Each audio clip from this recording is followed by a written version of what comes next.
Let it go, let it go. Just don't provoke me, cause I don't need no cellmate. I'm in a two-seat, doing drops like a mailman. This ain't no hoopty ass, she riding, she's a hell yeah. No, I won't lose sleep about no pussy, I'm like farewell. Yeah. I'm outside. I know how it feel to see your homie switch sides. I know how to put that Rolls Royce shit in drive. I know how to load a clip and shoot, we gotta ride. You ain't gotta lie to me, baby, no. You know it's a vibe every time we catch him off sides, he won't make it, no. Money on my mind, I can't get it all. I've been outside, but I'm inside Trupod Studios here at the crib. And welcome back to another edition of the Morning Hustle. Yeah, you already know. The Morning Hustle here on Trupod. And yes, we talk finances, all spun around the culture. And obviously, you know, I'm Dolo, Solo, you know, Scarface status, got Manolo. But yeah, man, welcome back to the show, man. Oh, look, we had the gorilla on yesterday. But before I get there, the best part of waking up is Trupod in my cup. That's my shit right there. All right, man, listen. We were talking, you know, real estate yesterday with the gorilla. Shout out to Abdel Kawami. And, you know, he always comes on and gives us great information, man. And, you know, kind of inspires me to go research more and actually get to know the process so that I can, you know, be a well-informed buyer, right? You know, not everybody's out there working like Abdel, you know, and giving out information like that. So, you know, it was like 1 in a million type of thing. Maxine from Truthful Taxes on the IG family, welcome on the show. Remember, I encourage all the IG family, if you guys maybe want to come on a live, want to ask a question relating to a topic or maybe another one, you know, it is tax season. So I welcome, of course, the actual Truthful Taxes partners in specific to welcome you and, you know, ask questions to see if maybe, you know, we have any answers for what you're asking. So yeah, IG family live. Let's see what's going on the YouTube. And again, guys, remember, hit that subscribe button. If you like what we're doing here on the show, we're growing this community. And if you like what we're doing, hit the notification bell so you don't miss out next time we're going live. That's right. Yeah, it doesn't cost you a thing, right? No, nothing. It doesn't cost you a thing. And you help us with the visibility of the show. Puts more eyes out there for us to grow. Remember, this is our community. Let's get it. Okay, so tax season is upon us. So I kind of wanted to touch on some of that. And of course, I'll probably segue into, oh, snap. And I'll segue into some of the questions that you should be asking your tax clients. And of course, some of the benefits that your clients can be missing out on, maybe because they didn't know, or maybe just because, you know, the current tax preparer is not really doing too much for them. And you could be that person. Yeah, I'm talking to you. You could be that person that changes that person's life, because here at Truthful Taxes, and we are powered by Truthful Taxes, we are always looking to get the best, you know, give the best to our clients. Mr. Kenneth, what up, champ? Listen, I sent Kenneth the link. Can't say I didn't send it. I sent it, champ. You already know. All you got to do is reach out. So if you want to come on live, oh, snap. Wait a minute. Shout out to Ruti. It looks like I've summoned him. You know what I'm saying? Shout out to Kenny. We're going to bring him on the live IG. You know how we do it here on Trupod. And it has begun. All right, let's bring him on. Let me view the request, accept. And let's get him on now. All right. Let's see. Where are we at? As soon as Kenny accepts it, let's bring him on the camera, actually. Okay. Kenny's on. Give me a second, guys. Kenny, what's going on, my brother? Let's bring on Ken. You know, he's moving and grooving. What's going on, Ken? Rise and shine. Rise and shine. Damn, looks like the sun is shining out there, huh? You getting? I must be on the other side, because you know I see the sun far off, but it ain't shining on me yet. So yeah, man, we had Abdel on yesterday, and you know, we were talking about you know, buying homes, and you know, we went through different scenarios, you know, as a buyer that didn't know much, and he was able to break down a lot of good things. And you know, just this morning, you know, I was going to touch on some more of that, but this is tax season for us. You know what I mean? Everything's in full swing right now. And honestly, just wanted to touch on some things that, the Truthful Taxes family as partners, should be trying to, prepare for, and maybe, to get a better grip on tax season. We are 2 weeks away probably from filings to actually start, or maybe a week and a half. So, yeah, man, welcome to the show. I'm actually filing, but we're working. So I think this is the time that everyone knows just to turn it up a little bit. Marketing, everything, reaching out, customer service, everything. This is the time to rock. Yeah, so tax season is upon us. So I said to myself, how do we prepare, right? And give me a second while I bring you on the other. We're gonna double up right now. Give me 1 segundo. All right, so bam, bam, bam. I think I did it right. All right, we're gonna bring him on the TV. All right, Kenny. Kenny always throws me a curveball in the morning, but we manage. Bam. All right. Listen, we got Kenny on the other side. Obviously, we're going to get into it right away. How to prepare for previous clients is one thing, right? You've probably acquired a good amount of clients, or you have your list of clients that you're working with now. How do you prepare for those clients? What kind of questions should you be asking, making sure that nothing has changed in that tax situation, and this all goes along with following up with clients, of course, reaching out to them, and keep not making it a long 1 hour conversation, but just asking and being aware. Of course, as your client list grows, that tends to be a little more difficult for you to call that many people, but you want to be able to touch base and educate your clients so that they know that if anything has changed, they have to tell you. It's kind of hard when you got 300 clients, you know what I mean? Then you have to call all of them to ask them the same question, where you would have had the conversation. And initially, as a tax preparer, or preparing them for the first time, you could have had that conversation where it's like, listen, moving forward, if anything changes in your situation, you had a child, you bought a piece of rental property, whatever it may be, it's important to have that clarity between you and the clients. What do you think, Ken? I think what you do do you go through any of that? Like, have you had a situation when you're like, wait a minute, this person's tax situation drastically just changed? So if this goes with someone that you hear me? Yeah, I hear you loud and clear. Cool. So it's two things. This situation, and we touched on this when last time I was on a live and we did the podcast, is building relationships. Part of that with your clients. Part of that is these type of questions, right? Yeah. Follow up. Speak to them in June. Check up on them. This is where collecting emails is important, because you can send a blast email, just following up, checking up. They'll yeah, blast emails. I can't hear you. July. I think you're cutting. Happy 4th of July. Yeah, you're cutting out on me. I'm cutting off. Sorry. You hear me? Yeah, I can hear you now. We left off on collecting emails, blasting off emails. Correct. So this is when you collect emails, you could just follow up a mass and you'll get some engagement, but just don't disappear throughout the off season, right?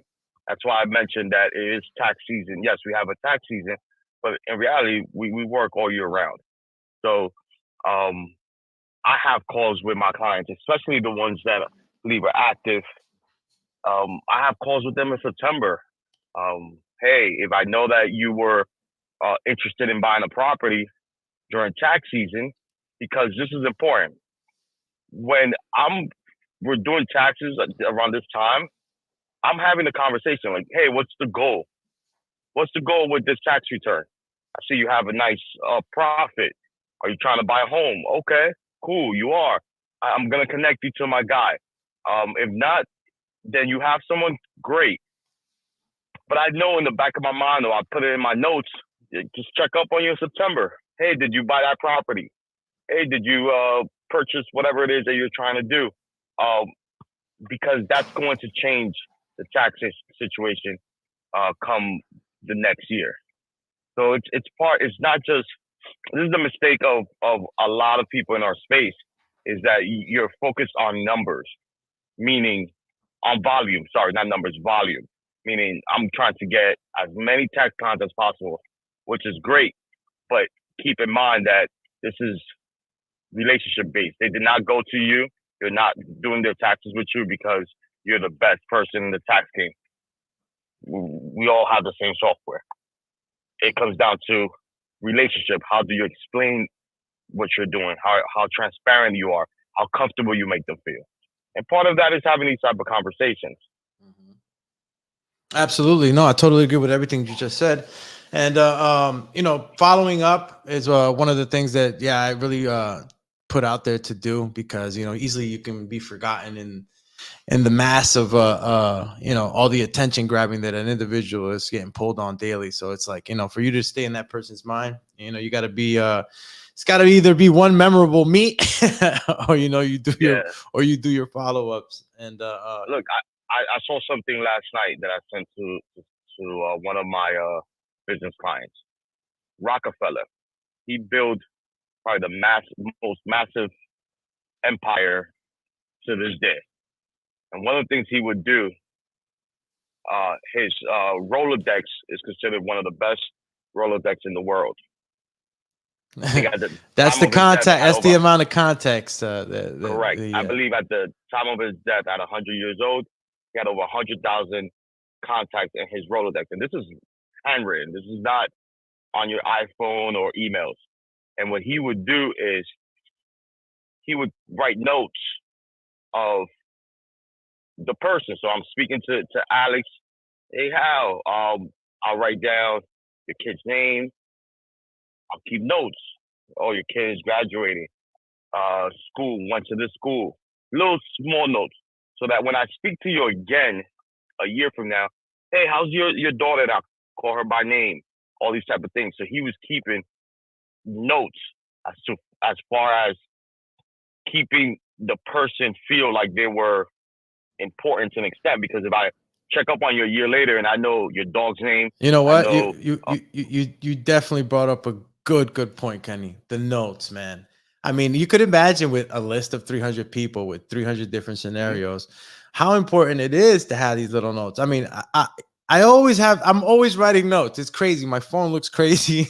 Some notes are not even organized. It's just stuff that I jot down that are important. But how important is that in this day and age, right? Especially if you're an entrepreneur with a business list that's growing. And of course, you want to be able to do not necessarily just do the most, but like really build that relationship with it's small things, right? Yeah. So I when I saw this information, I said I understand. You know me, I have my memory is pretty good, and we always joke around where it's just full of with unnecessary information. So I do pick up on small things like that where I know it helps. Like, hey, say hi to your grandmother and I'll know her by name, right? Or how's your cat doing and I'll know the cat's name. But that's just me because I just store unnecessary information. But someone on a mass scale that's like that was a dope way of keeping those relationships is just write some notes down. When you speak to your clients, they feel important because like no, it's like I'm gonna feel like you're listening to me. You know what I mean? Correct. Like if you name my cat, hey, how's Garfield doing? I'm gonna feel like, damn, Kenny, he cares enough to know my fucking cat's name. I like this guy. Is the attention to detail. So, like I said, people don't come to you because you're the best tax guy in the space or the best mortgage guy in the space. There's a million guys doing the same thing. A million people doing the same thing. It's the relationship. I don't focus on volume. Yes, I can kill the game, put a whole bunch of money behind marketing, and just stack up. I think about the long term. I'm more concerned about the relationships than it is about the volume, right? Because out of one good client relationship, there's 10 million transactions or referrals. So that's one of my keynotes going into this particular tax season. Because although I was doing these type of things subconsciously, just because of my memory and just who I am, I did not know that that's a strategic move done on a higher level. All right, yo, I gotta say hi to everybody in IG, man. You brought the whole team with you. I mean, look. So definitely, You Lex. got I appreciate Lex. Lex and, killed some promo for us while he's killing it, doing probably 100K views. He's no joke. all right. Shout out to Lex living life. And shout out to Sylvia and everybody else that's come on. Yafresi, Pam. Shout out to Pam and everyone else that's tuning in, man. The list is long here. So if I missed your name out, we're sending out the love here from Trupod. And don't forget, we are on YouTube, IG family. So if you could do us a huge favor and head on over to the YouTube channel, hit that subscribe notification bell. And if you like what we're doing, hit that, hit that like button, doesn't cost you a thing, you know what I mean? And it's free, and you give us visibility to the show. I mean, as simple as that. Kenny, I can't put it any simpler. You know what I mean? We have a ton of viewers, and I see the numbers, but then it's like, who's subscribing? who's hitting the like button? What's going on here? I see the numbers, man. I'm seeing ya. I see the analytics guys. Go on over and hit that. What I think it is? We have to show them, like, do a tutorial. I think the intro to our lives and to our YouTube is a tutorial of how to get to the subscribe button. I don't know, man. I don't know what else. I don't know what else to put out there. I think I had a commercial going on my background. That shit's crazy. It just got some free love right now. You believe that? So Al, yeah. I know that we're going in now. What's something that you're looking to adjust or to? All right. Well, let me tell you. Let me tell you where I'm at right now. Right. Let me tell you where I'm at right now. The honest truth is that right now, Alex Doomsday Line is really gonna go really ham on client acquisition. So I'm always touching. I want to touch on that as much as possible throughout the lead up to the actual opening of the tax season. When we start filing, because I just feel like that's very important. And how to prepare for future clients was another segue we're gonna do here and talk about. So I'll start with that, right? So depending on who your client target list is, and what is a client target list, right? So, okay, let's say you're a hairstylist, or and you're working within that field, right? So you know who you're dealing. Well, no, you know what? Let me just reverse that, because I'm putting it like if I was a hairstylist and doing taxes, right? But no, you're a tax partner, right? You got to have a client target list so that you're not just kind of like floating around trying to just pinpoint people that you might want to talk to get a client, right? So you want a client target list. So and along with that client target list, you want to be able to say to yourself, okay, who do I want to help, right? There's plenty of people, right, Kenny? There's truck drivers, there's hairstylists, there's content creators. Who do you want to help, right? Who do you want to be a master of helping at? You know what I mean? Who are you familiar with? Maybe you know a lot of content creators. Maybe your dad is a truck driver and you know a bunch of truck drivers. You know what I mean? So you'd start to build this client target list, and you start to hone in on that list, right? So that's one thing that I'm doing now. And I've just kind of like been, I know my city pretty well. And you always start off where you're at. That's usually how it happens. So if you're in your city, get to know your city. How many? I mean, I'm up to the point where I'm trying to see how many actual brick and mortar tax offices there is in my city. I want to see what am I dealing with? You know what I mean? What's the demographics in my city? And when I say that is that what businesses are in my city, you know what I mean? And you start to just kind of collect information, and I'm not saying it has to be so thorough, but what I mean to say is build that client target list wherever you are in your city, and these are for the future clients, obviously, right? So you want to be able to get a grip on that type of tax preparation. Maybe you go to a hair salon, right? And this is what I really meant to say, right? If you're a tax preparer and you go to a hair salon and you know a bunch of the hairdressers, there you go. That's a target client list right there. Whether it be 3, 4 clients, you know what it takes. So what do? You familiarize yourself with that situation. So when you do approach them, maybe you don't approach them right away. Maybe you say to yourself, hey, I want to approach these clients right here. I got 5, 6 clients that I have a possibility of acquiring. So in order to be able to, not impress, but be able to sound like you know about their situation, you would have gone back, done a little research, and said to yourself, you know what do hairstylists, what are some of the expenses they can write off, and you collect information. Are they 1099s? Are they W-2s? Is the business owner? You collect all this information. You start to build an actual client list so that you're more ready. And I keep saying it, victory loves preparation. And these are sort of the things that you got to do. Correct. And exactly how it works, to be honest. When I first started years ago, um, my demographic or my target group was people in the real estate game. Why? Because that's where I came from. So naturally, I would pick up that group.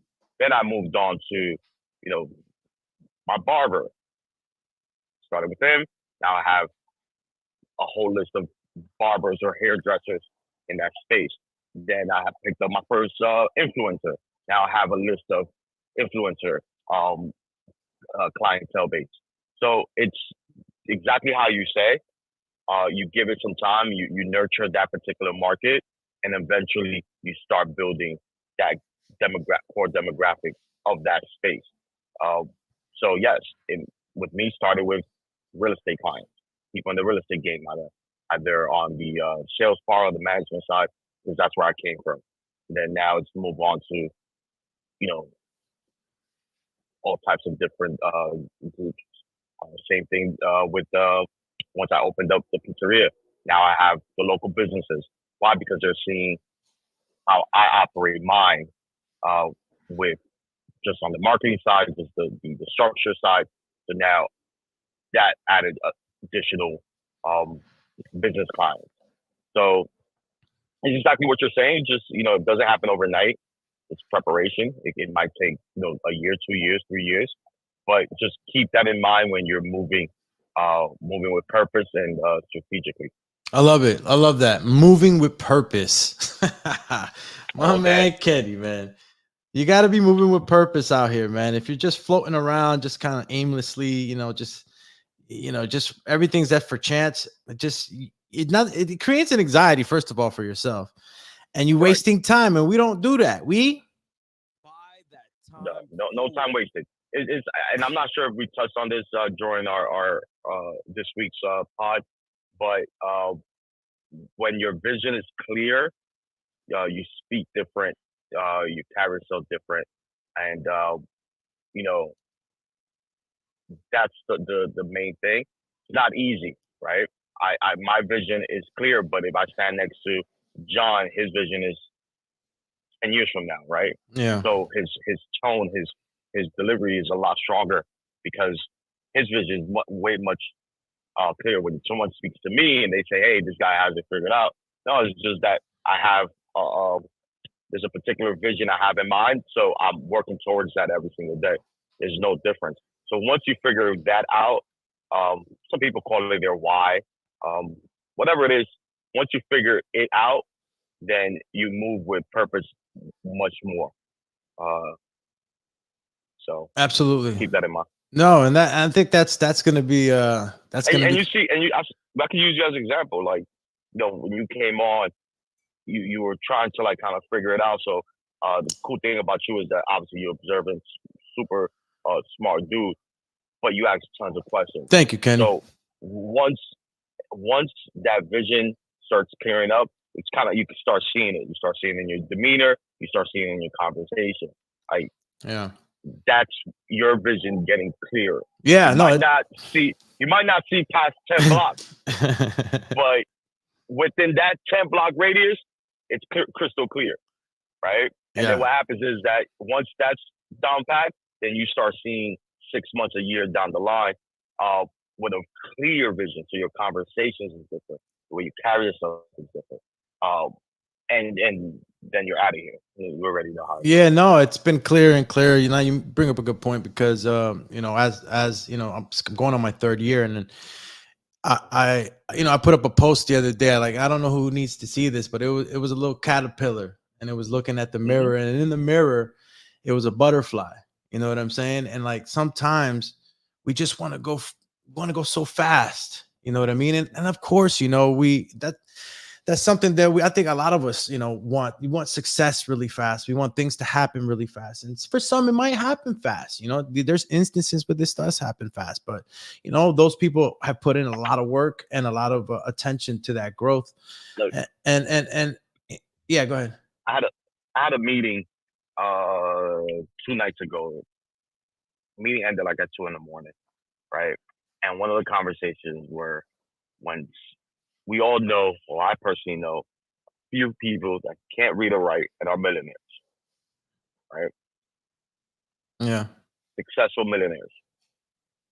And I explained the key thing to that was they had no choice. They stuck to something. Their vision was clear because that's the only thing they saw. They stuck to it. That eventually It's focused energy.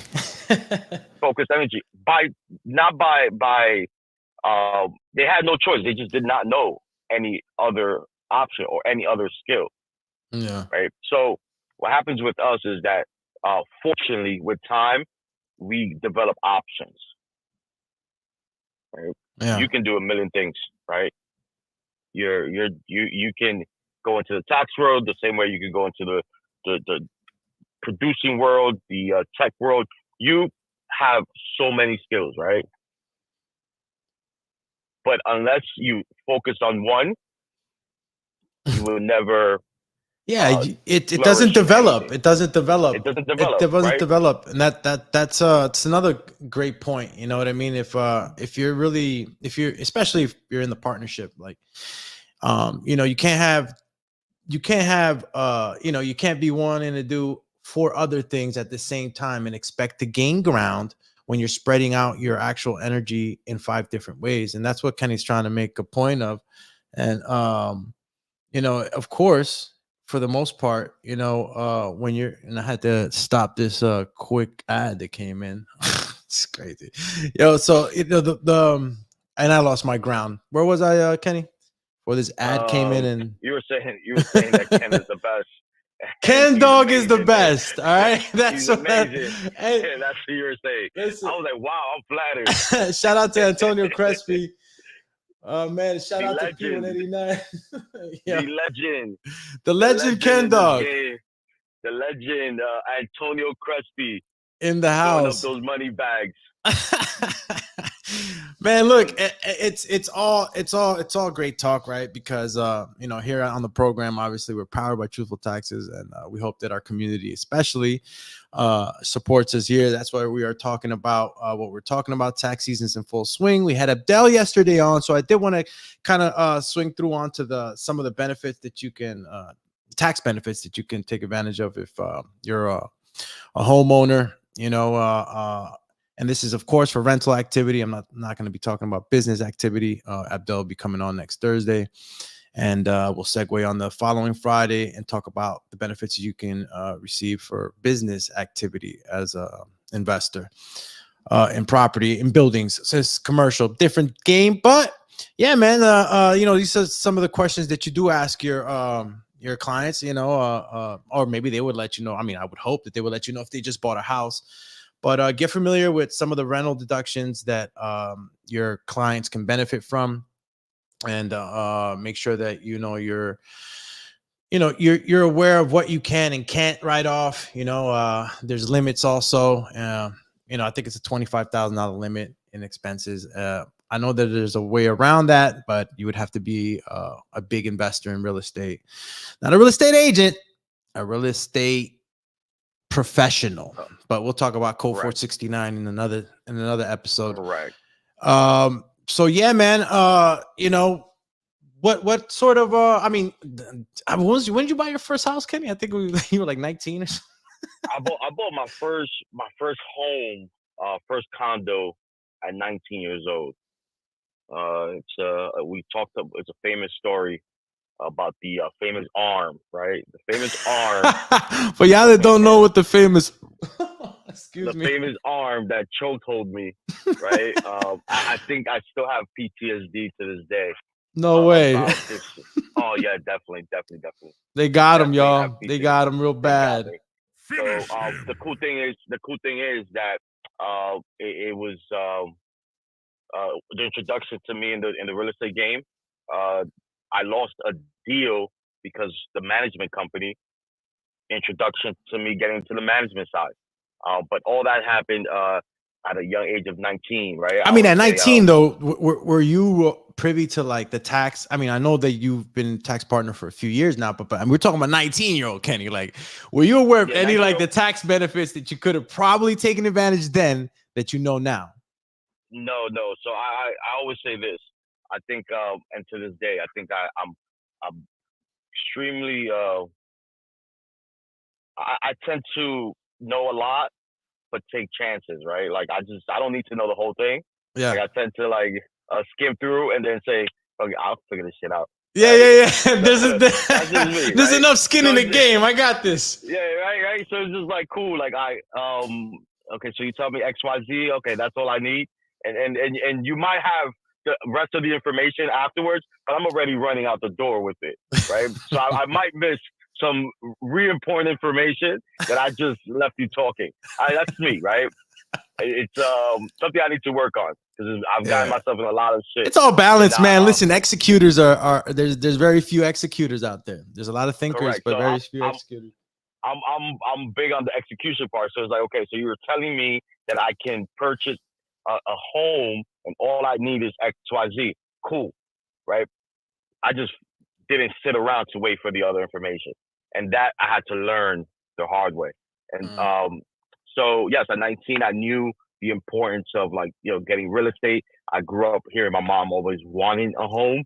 But Obviously, wait. Did you what in your remembering? We're talking about 19 years old. You know what I mean? In your mhm. remembering, did you remember ever saying like or talking about deductions and I could deduct this, could deduct that? No, zero, Okay, zero. so that's The person was probably explaining that to me, and I was already out the door house shopping. Like I literally heard that I could purchase a home with like at the time they was like what 5% down, which later I found out I needed 10% because I was an out of state buyer. It's a huge difference between like within the state. Yeah. yeah. So um, but I'm sure if I would have stood around and like actually done my research and not think I knew it all at 19 Yeah. or Yeah. knew enough that I would learn from, avoided the arm. Yeah. The arm. Um, The arm is a so loan you don't want. the arm is a loan that you don't want, Well, let's not give but it. Let's not just paint it all in red, right? yeah, exactly.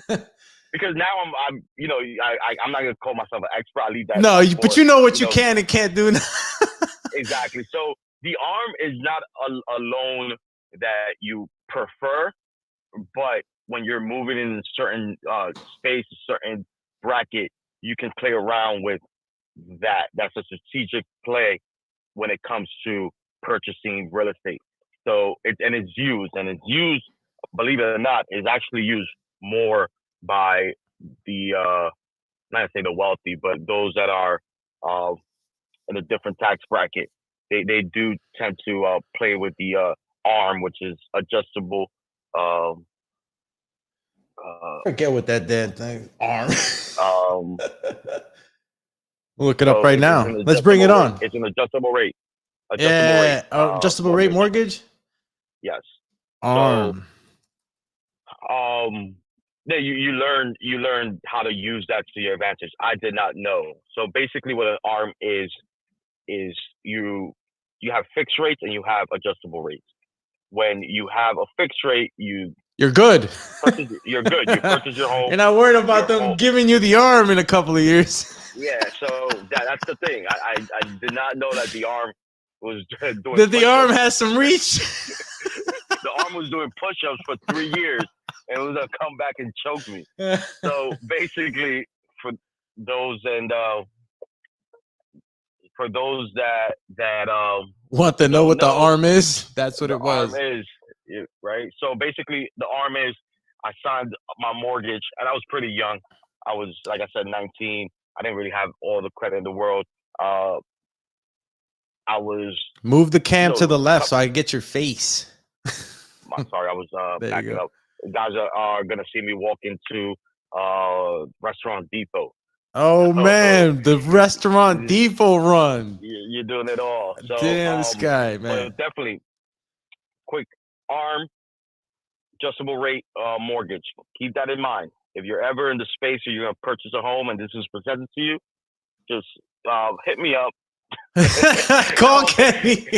call call 911. Just hit me up. Not saying it's a bad thing, but let's just figure out your play. There's key takeaways, you know, that you got to know. Key takeaways. Yeah, that you got to know about. Basically, an arm is an adjustable rate. You want to stay away from this unless you have a strategic plan. Yeah, strategic. When you get a strategic, that's key word. I wasn't strategizing. That's where I dropped the ball, right? So basically, you want a fixed rate. Right now, the interest rate is pretty high. That's why they're saying your mortgage in the real estate industry is kind of on a hold right now. But say you get a 7% or 6% interest, you have that for the duration of your mortgage. So you get a 30-year mortgage, you get a 6% interest. That is what's going to determine your monthly mortgage, right? The only option you have is in the future, if the mortgage industry actually, mortgage rates actually drop, then you have the ability to refinance and get a lower interest rate. That's the benefit of a fix. When you have an arm, an adjustable rate, then depending on the agreement of your adjustable rate, it can just adjust on you. Yeah. So you can go, typically, in my case, the adjustable rate was lower. So if, say the fixed rate was at 5%, that adjustable rate was at 4%, which sounds really great because it's like, okay, what's the difference in the mortgage? It's a few $100s. I'll take the adjustable. Yeah. Without knowing, right? Yeah. I'm just looking at the number. I'm young. And what happens is, like I said, that arm was doing push-ups because when it adjusted, legally, because it's in the agreement, my mortgage went from, $1,200 at the time in 2004. I'm aging myself now. 2004 to almost three grand monthly. Fatality. Right? That's a huge. Back then, got him. Back then, $3 grand a month was in norm. Right now in Jersey, that's the normal rate, the normal rent. But at the time, we're talking about 2007, 2008. That was unheard of, right? So that was my experience. That's why I joke around and say I have PTSD when it comes to the arm. Arm was doing push-ups. Came back 3 years later, and said, "Hey Ken, the market you need to give me some more money. Your mortgage now is increased by double." Yeah, that's a crazy increase. I could imagine somebody not knowing exactly what they were getting into, and you're counting on a certain amount of money from your salary for that, and then it doubles on you. No way. But correct, yeah, man, the rental property tax deductions. I just wanted to go over some things, and again, tax preparers and even clients alike that are owners, homeowners that have rental activity going on in their house. Shout out to Fulco. Let me say shout out to the IG family is lovely. What I want to know why nobody's going to YouTube, hitting the subscribe, notification bell, and like. That's 3 clicks. Taka taka taka. Head on over to the YouTube channel, help us grow, man. We're here live with Kenny on the Home Depot restaurant run. And he's grinding and he's still grinding right now on the podcast. So shout out to Kenny, man. And we're going over some of the things that the arm right now, which is a sort of a mortgage loan that you can get. We'll talk more about those on another episode, but we wanted to go back full swing into asking your clients questions and making sure that you know their situation so that you could better serve that client. And also we had Abdel on yesterday and we talked a little bit about buying a home and being a homeowner. So I just want to touch before we go on some of the rental property tax deductions that you can be eligible for, or some of the ones that normally you see as tax deductions in a tax situation. So mortgage interest, you can write that off if you're a homeowner. Rental activity, property taxes is another write-off or deduction. And You have yes. you You know, have quick. We can go down the list really fast. I know you have some in front of you, but like I said, this is most of my clients are in this space, and we write pretty much everything: management expenses. If you do have a manager, obviously taxes and interest. You have the what's expense up of with the maintenance. high-low behind you? All I hear is the high-low going bing, bing, bing. We're doing it all. We're doing it all. Yeah, the So high-low's yes. killing me right now. So you have in that space. We also have, if you cut the grass, if you have any repairs, Yeah. plumbing, what else? Yeah, there's a Obviously you whole have there's interest. a whole bunch that you can and again, this is all depending on what's going on in your home, obviously. And we were going to go through the list so that everybody in the audience just kind of gets a grip on it, and you can always go do your own research. Remember, we're touching on the subject, and everything that we are talking about, obviously you're going to have to find out whether that is a tax situation with your client. Okay, so yeah, managing, if you're paying somebody to manage your property, that is a write-off, like Kenny said. Property taxes, travel and transportation expenses. What does that mean? If you're a landlord and you have to travel far, you know what I mean, to take care of these properties, you can write some of that stuff off and deduct it. You can use two methods: the actual expenses or the standard mileage rate, if you're going to go ahead and include that on your travel and your transportation to these properties. So, these are the types of questions that you would want to ask your client. If you know that they have homes that they're renting out, you tell them how far are your properties from you, and that this could be another deduction that could be possible for them. Real estate depreciation. I think it's 27 and a half years or something like that. You could depreciate a property, but I won't go into that too deep because yes, that's exactly what it is. Yeah. Also keep in mind, that you have so basically with the real estate investment part is you collect X amount. So say you collect $12,000, say 24,000 a year in rent. Majority of the time, and I speak for years of experience. John has done this on live on the podcast where he shows you a Schedule E. I say majority of the time, the amount of expenses will. Yo, what's up with the robot? He's just following you? Oh no, we're working on here, man. We grinding. I'm just picking up a few things. No, I mean that. Head into the city. Oh yeah, they're working, man. You know how it is. You know how this space is. Go ahead. I'm not messing with you. I'm just, all I hear is beep, beep, beep. Yo, shout out to Martin Fulco, man. The first one to go on the live chat on YouTube, man. Shout out to Martin, man. Martin know what it is. Martin knows how to follow instructions, man. Bro, just head on over to YouTube, man. I'll bring you on live over here. I'm about to jump off. I have another call coming in. Bro, I can't even see you anymore. It's like you went into a bunker. No. Appreciate you guys, dude. Nah, we appreciate you, Kenny, for stopping by, man.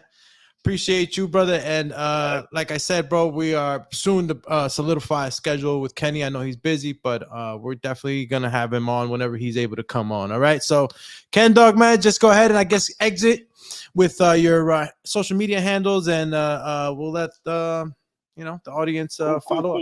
Everyone knows I have a few social media handles. This is my personal, Mr. Kenneth J. Then we have Dakota Management, DMG. Dakota Management Group is the business page. And we also have Wahia Broadway, which is the pizzeria located in Washington Heights. Tap in. Tap in, and now we tapping out. Shout out to Kenny, man, for stopping by here on Trupod, man. It's always a pleasure. Cheers. Peace out. All right. All right, man. That was Kenny, man, stopping by, man. Shout out to everybody who actually tuned in on the YouTube. And shout out to the IG family, of course. You guys are great, man. And we appreciate the love. I'm always going to mess with you guys because I see the numbers, right? And I'm looking at the numbers and I'm like, yo, I'm seeing the views. I'm seeing the analytics. I'm seeing the clicks. And I'm just not understanding why there's not more subscriptions and being being in play here. So please do me the favor, hit the subscribe button, notification bell, like button on the YouTube channel. Make sure you join us on there too. We have a live chat, and of course we're always able to bring the IG family on. So if you do want to come on the actual show, please let me know on the IG live chat, or if not, we could bring you on through a phone. So if you want to give us a call, the contact number is going to be actually put up on the next episode on Monday. So we'll actually have a hard line, an actual phone line coming into the show. Okay. So if you're not able to get with us on IG, you'll be able to get with us through the telecom. You know what I mean?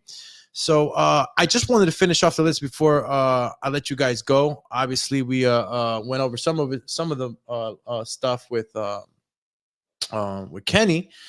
But again, just wanted to go over maintenance and repairs we left off at, you know what I mean? And I guess I'll just go right back to the first one. It was top these are top rental tax deductions. There's other ones that you might be able to apply.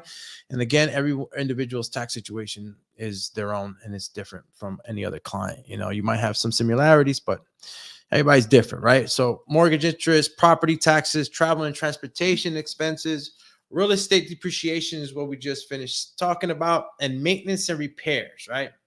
Maintenance and repairs is a popular one. Maybe you had to, pave the driveway. Maybe you had to get a patching on the roof. All these things fall within that tax deduction for maintenance and repairs. Utilities, and every landlord handles utilities different. So depending on how you're handling that, if you're paying for it, ultimately that could be a tax deduction for you, right? Kenny spoke about management company and managing your business. You can do that. You can actually, if you have a rental activity in your home, and let's say you don't have a management company. Let's say you have a great tenant you can trust, tenant that handiwork and all that, handyman, handy woman, and you want to go ahead and maybe pay him out of the money that they're supposed to be paying you for rent. There's a way to do that, but of course you would have to report that rental, that income, and then you would have to write it off as an expense if you're giving that money in that exchange with the tenant that you have there. But again, these are all things that you can go really much deeper into with your clients if that is the situation. And utilities, and I guess any legal and professional fees that you paid, any cost to hire a lawyer, do rental paperwork, get paperwork together for you, that can also be written off. Insurance premiums. So these are all little things that you can ask, and get to know as a tax preparer, so that you're more aware of what you can offer the client and what you can ask the client, of course, right? Office space, of course, that's always another big one, office space, and there's of course a formula and a calculation for it, and there's parameters obviously within that. And if you're a W-2, sorry, I mean, it's going to be you can't actually do the office space. If anybody knows how or knows more, let me know. But I know that if you're W-2s, I don't know how you would be able to, to get that out and claim as a tax deduction. But yeah, that's yeah, man, we've been on for 49 minutes. And again, you know, this was the morning hustle, and we touched base on a few things. So we had a special guest, you know, my man Ken Dog coming through. And you know how we get here on Trupod, man. We segue all around finances and culture. So you know, we hope that you guys really you know, activate on the YouTube live chat to really engage with us. Love the IG family. You guys are engaging with us, so that's cool. But want to see you guys on the YouTube channel, and we want more suggestions and questions. Don't be afraid. All right, come on the show. This is family.